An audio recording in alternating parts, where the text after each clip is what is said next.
CNN's Jim Acosta has press pass suspended by White House, Sarah Sanders announces.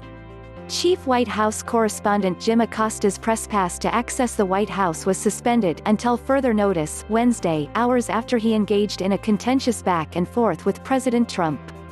"I've just been denied entrance to the WH," Acosta tweeted Wednesday night. "Secret Service just informed me I cannot enter the WH grounds for my 8 p.m. hit."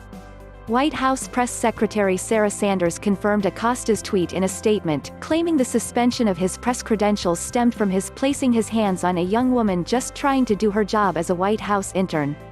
She called the behavior absolutely unacceptable. The CNN reporter, during a news conference at the White House earlier Wednesday, got into a heated debate with Trump after he asked the president about the migrant caravan. Trump told Acosta to let him do his job. "Honestly, I think you should let me run the country and you run CNN," the president said.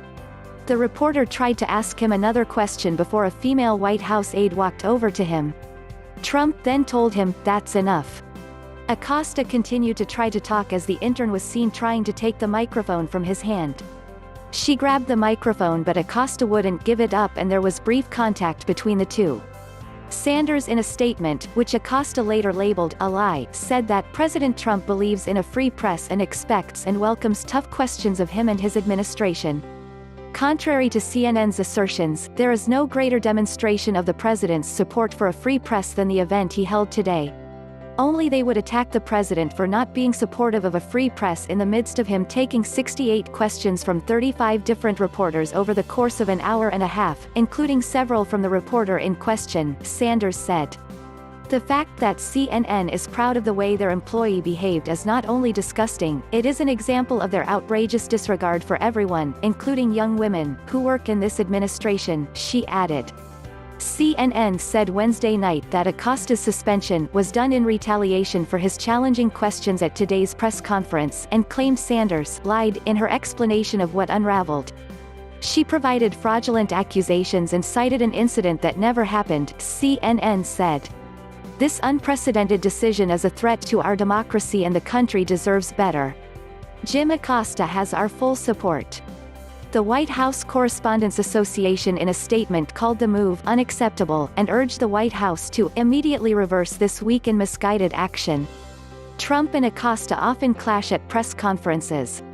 On Wednesday, the president called the reporter a rude, terrible person who shouldn't be working for CNN.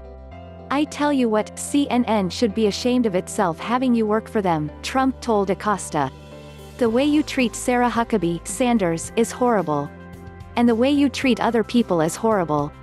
You shouldn't treat people that way."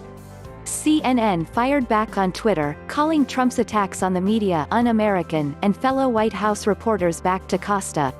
The White House intern who attempted to take the microphone from Acosta eventually handed it off to Peter Alexander, of NBC News. He called Acosta a diligent reporter who busts his butt, to which Trump shot back, "Well, I'm not a big fan of yours either, to be honest." Other journalists, however, reacted differently, including Fox News' Chris Wallace, who called Acosta's behavior shameful. Acosta posted a video to Twitter after his hard pass was suspended, showing a Secret Service agent removing his media credentials to access the White House grounds from a lanyard. The agent appears to have some trouble removing it. "It's been here for a while, huh?" the agent asks. "Well, yeah, I've been working at the White House for 5 years, covering 2 administrations, so yeah, it's been in that thing for a while," Acosta says.